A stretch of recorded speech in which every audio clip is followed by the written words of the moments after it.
Fabien Moine, bonsoir. Bonsoir Sébastien. Alors nous sommes ce soir au cinéma Eden à Louhans pour la projection de ton film documentaire Les Suspendus.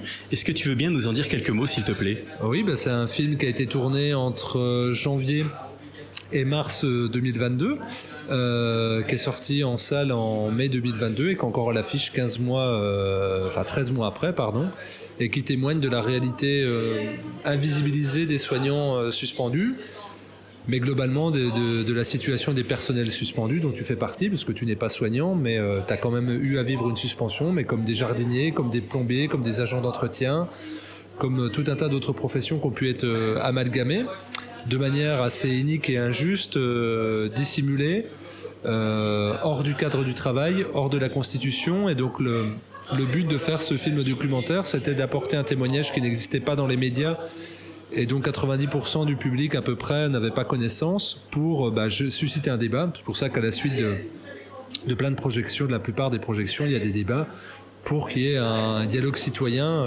qui n'existe pas dans la cité, on va dire. Tout à fait. Alors, est-ce que tu peux nous parler un petit peu des réactions des gens quand tu passes de cinéma en cinéma ? Les gens sont a priori pas spécialement au courant de toutes ces personnes qui ont été suspendues, qui se retrouvent entre deux mondes, comme tu le dis si bien dans le reportage. Est-ce que tu veux bien témoigner de ce que tu vois, la réalité des choses en fait vis-à-vis de la connaissance des gens ? Ça a évolué dans l'humeur. Au début, c'était beaucoup la colère, la sidération, le sentiment d'injustice.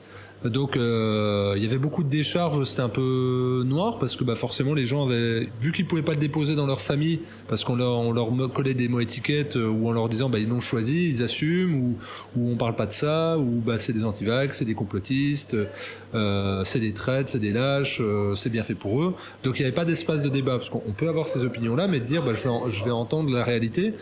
Donc enfin, il y avait un espace de parole, et donc on s'en servait pour dire il faut se battre.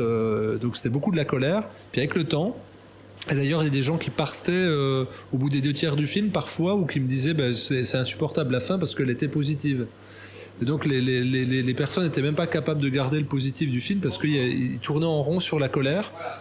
Et donc avec le temps, avec aussi des collectifs locaux qui se sont montés, notamment avec le syndicat Liberté Santé, les gens ont pu s'exprimer, déposer des paroles, et puis petit à petit transiter de la colère, de la sidération, on va dire, qui est paralysante, vers une action avec un sens positif, quand bien même cette réintégration a mis plus de 600 jours à venir.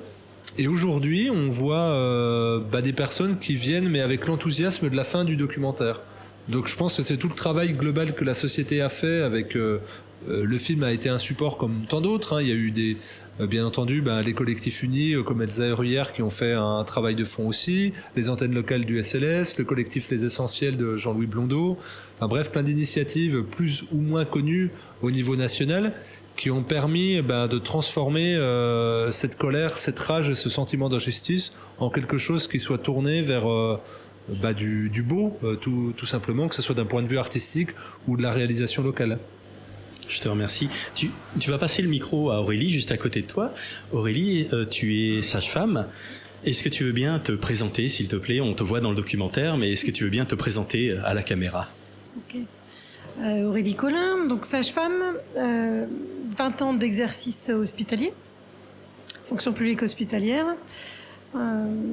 Et puis suspendue, bien évidemment. Moi, j'ai décidé de démissionner parce que je pouvais pas rester dans cet état de suspension. On ne sait pas où on va, on ne sait pas quel est notre avenir. C'est juste affreux, quoi. Donc, je me suis dit, ok, je fais autrement. Voilà. Donc, je vais partir. Et je suis pas que sage-femme parce que je pratique aussi l'homéopathie uniciste. Donc j'ai la chance d'avoir une autre casquette. Et je me suis dit, très bien, je vais pratiquer l'autre art que j'ai le droit de pratiquer, qui est l'homéopathie. Donc voilà, maintenant je ne fais plus que de l'homéopathie. Voilà.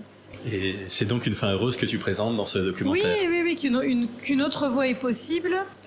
Et voilà, quand on peut pas faire, on fait autrement. Voilà, on passe à autre chose et on se dit tiens, qu'est-ce que je peux faire, quoi. Moi, je faisais partie des soignants qui tenaient l'hôpital à bout de bras, vraiment. Hein.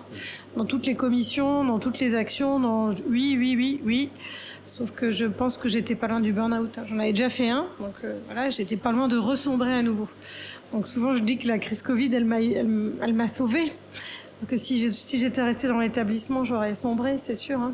Ben d'ailleurs, sans compter tous les collègues qui sont restés dans l'établissement et qui aujourd'hui sont complètement en burn-out.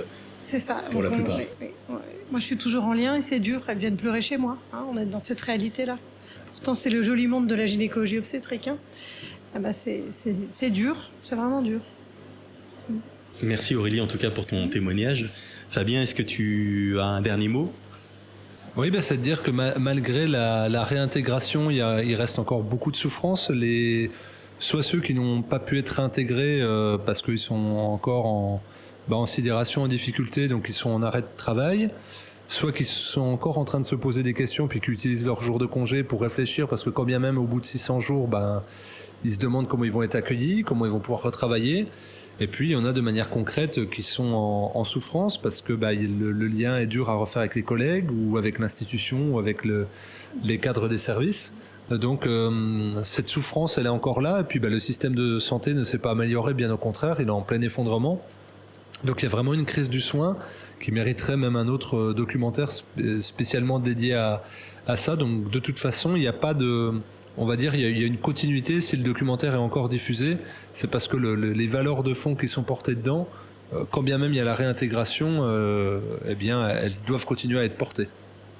Merci beaucoup en tout cas Fabien pour ce beau témoignage. On va aller regarder le documentaire et on se retrouve juste après pour un débat. Voilà, conférence débat. Merci à toi pour la parole. Je t'en prie.